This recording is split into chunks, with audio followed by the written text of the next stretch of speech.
और यहाँ आप आते थे कथा सुनने, 10 दिन पर्यंत आए। बहुत से चेहरे मैं देख रहा हूँ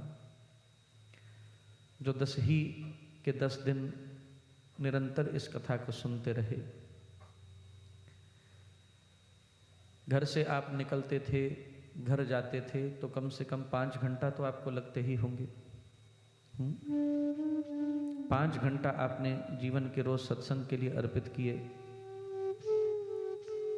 और उसके बाद भी यहाँ बैठने के बाद आपके जीवन में वही विकार बाकी रह जाएं तो दोष किसको लगेगा? आपको नहीं।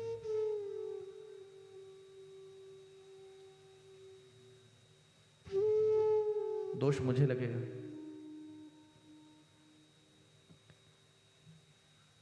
क्या मेरी वाणी में इतना भी प्रेम और इतनी भी प्रेम की शक्ति नहीं थी कि आपके जीवन में कोई परिवर्तन कर पाता?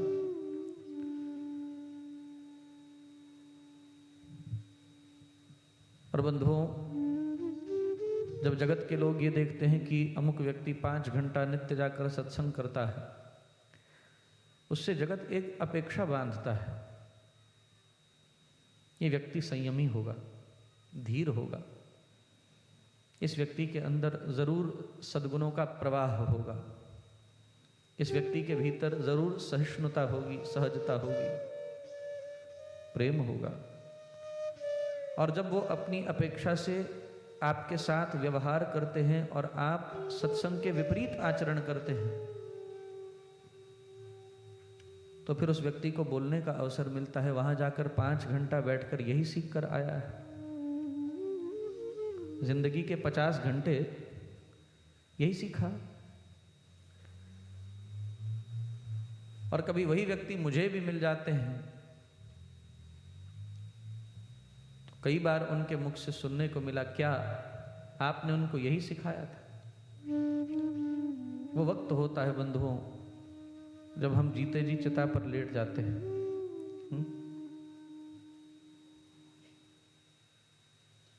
आज मैं आपसे एक ही भीख मांगता हूं, एक ही चीज मुझे आपसे चाहिए, मांग कर ले रहा हूं और देना आपका फर्ज है। Anybody who serves you, you owe him something, and you don't pay him back, तो आप उसके कर्ज को लेकर मरते हो, देनदार हो जाते हो उसकी। एक ही बात आपसे मांगूंगा, सत्संग में आकर इस सत्संग से बाहर जाओ तो ऐसे बनकर जाना कोई आपसे प्रेम की, शील की, सद्भावना की अपेक्षा लेकर आए, उसकी आश न टूटे। यही लेकर जाना यहां से।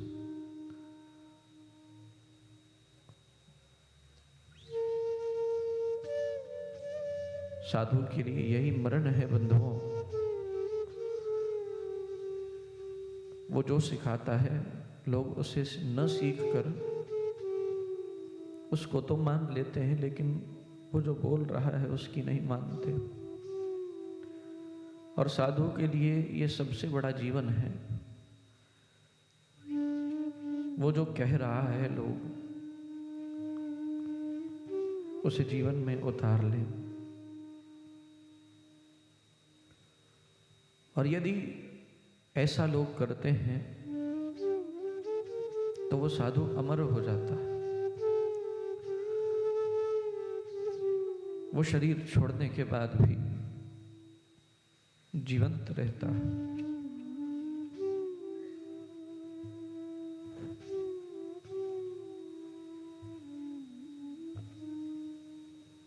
अपनी दी हुई शिक्षाओं में जीता है।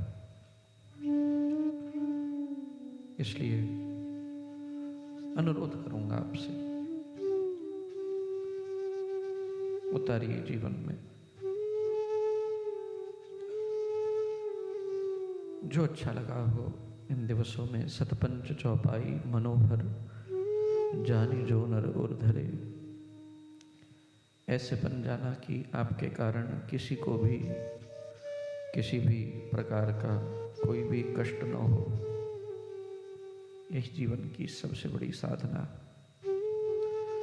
आप किसी के दुख का कारण न बने, इतना ही जीवन में अपना लीजिए। इस कथा के एक ही भाव को धारण कर लीजिए, मैं कभी भी किसी के दुख का कारण न बनूं। बस मैं समझूंगा राम मंदिर में यहाँ कथा करना सफल हो गया, सार्थक हो गया। इतना ही निवेदन आपसे करते हुए श्री रामचरितमानस की, मानस धर्मरथ की इस कथा को यहीं पर विराम देता हूँ।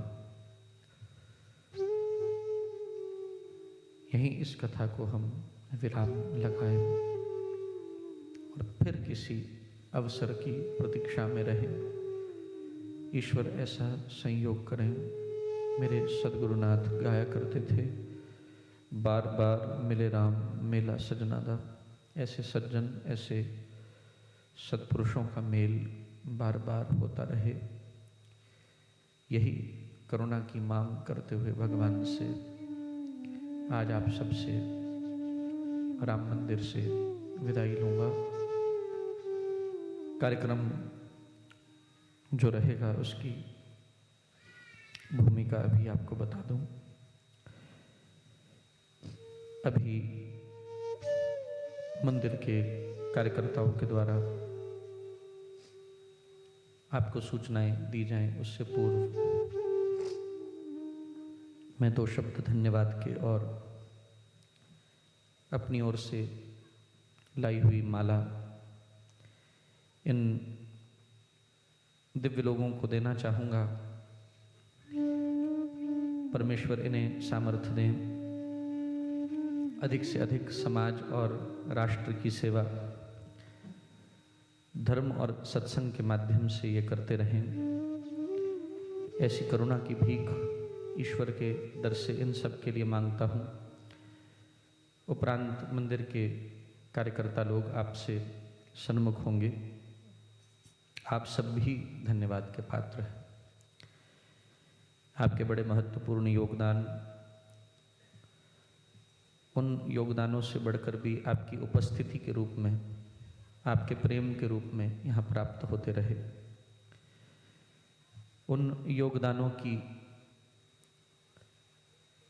कोई प्रशंसा नहीं की जा सकती। उन सब की भी मैं भूरी भूरी प्रशंसा करते हुए आप सबके भी श्री चरणों में प्रणाम करता हूँ।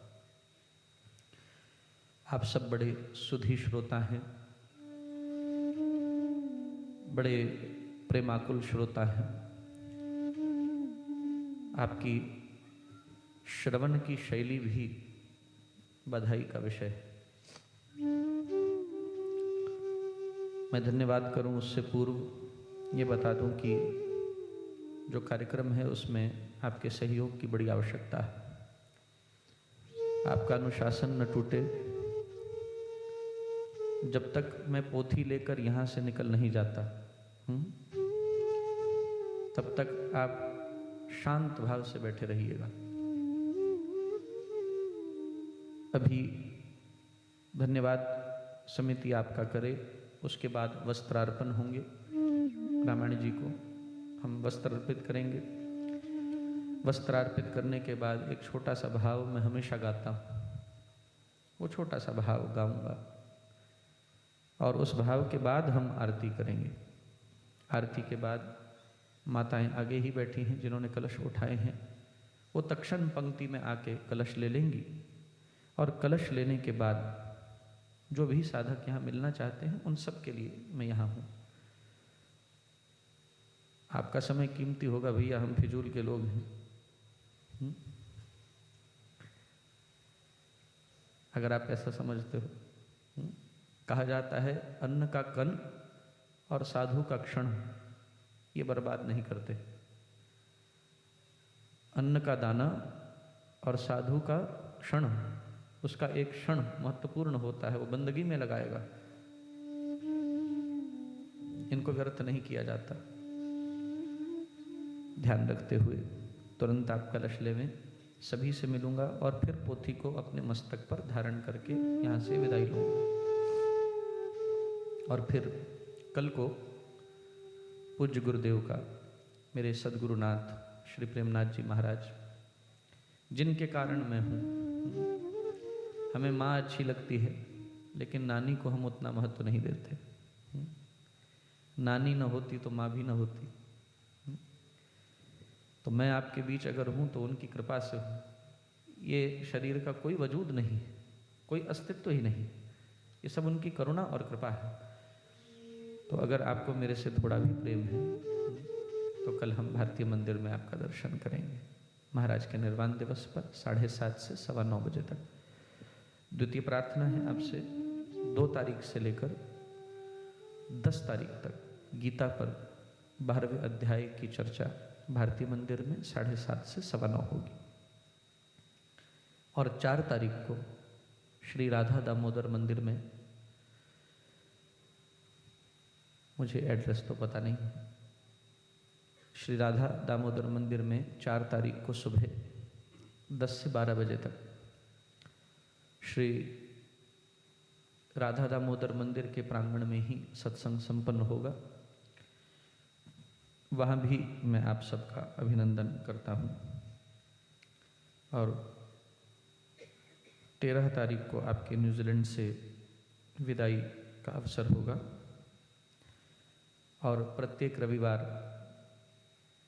भारतीय मंदिर में प्रवीण भाई ने ये ध्वजा उठाई है। मेरी बहुत प्रबल इच्छा थी महाराज की वाणी 3 लोक में गूंजे। श्री अमृतवाणी जी का पाठ होता है, उसमें भी आप सब लोग सम्मिलित हुआ करें। ये मेरे लिए बहुत महत्वपूर्ण है और मैं उस भाव की बड़ी सराहना करूँगा। मुझे पक्का नहीं पता 5 या 5:30 बजे से 6:30 बजे तक भारतीय मंदिर में हर रविवार को श्री अमृतवाणी जी का पाठ होता है। मैं रहूं ना रहूं, लेकिन प्रवीण भाई की आत्मा में बैठता हूं रविवार को और उस पाठ में सम्मिलित होता हूं, उसका साक्षी बनता हूं। और आने वाले रविवारों से I promise you I will come on Skype every time to see you all and be with you all. हर रविवार को आपके बीच स्काइप दूरियां ख़त्म कर रहा है, टेक्नोलॉजी का सदुपयोग होना चाहिए। तो स्काइप के माध्यम से आपके बीच हर रविवार आकर 10 मिनट का अपना उद्बोधन ज़रूर दूंगा।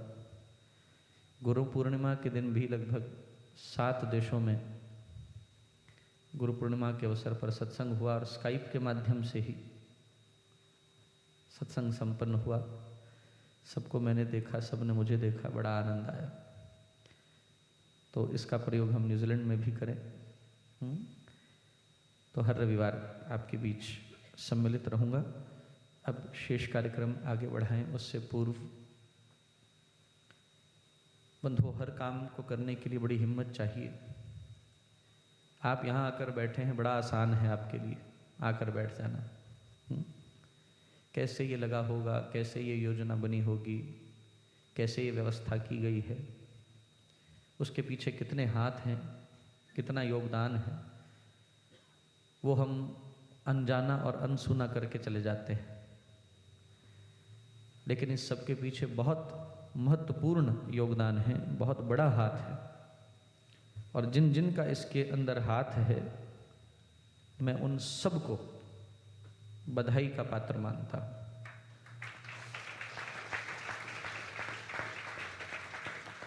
आपकी तालियां उनके योगदान के अनुरूप बहुत कम है।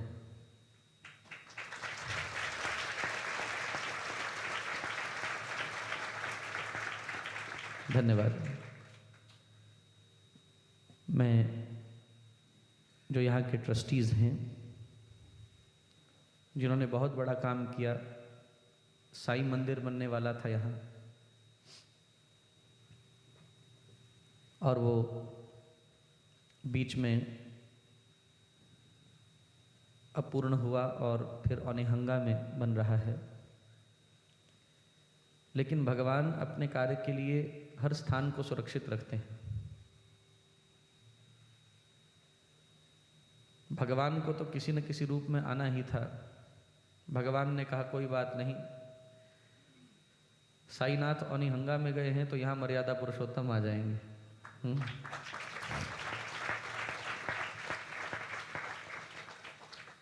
राम मंदिर निर्मित हो रहा है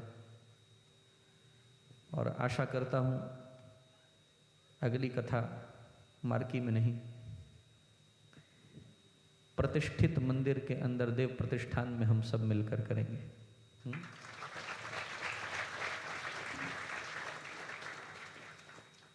परमेश्वर इस कार्य को अतिशीघ्र पूर्ण करें और जो इसकी पूर्ति में लगे हुए हैं उनको हम थोड़ा और साधुवाद दें ताकि थोड़ा और जल्दी कर दें।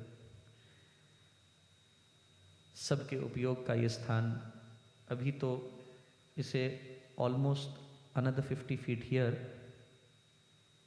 and it has to extend on the left also and right also, it has to go on the back also।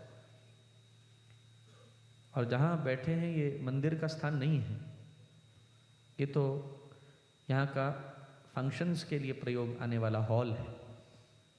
मंदिर तो अभी इसके ऊपर बनना है। तो अभी तो कथा के लिए मुझे प्रवीण भाई ने बताया काम रोक दिया गया कि कथा हो जाए उसके बाद फिर हम पुनः शुरू करें। It is not a small thing, it is a valiant effort made by the trustees and all of you। मैंने पहले दिन भी कहा था कि कृष्ण ने अंगुली लगाई थी लेकिन लठ तो सभी ने लगाए थे गिरिराज को उठाने के लिए, तो सभी का लठ लगा है उसमें।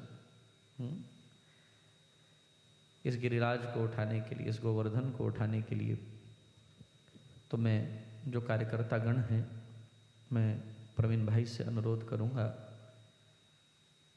मैं सबके नाम लूं वो उचित नहीं है। मेरे नाम लेते कोई रह जाए, कोई छूट जाए, इससे अच्छा है वो एक पंक्ति में आए और मेरी ओर से एक साधुवाद की प्रसादी भगवान की माला को ग्रहण करें। उस पर राम राम मत जपना, ये जपना मंदिर जल्दी बनाना है। हर मनके पर 10 माला रोज करना और मंत्र उसका होना चाहिए, मंदिर जल्दी बनाना है।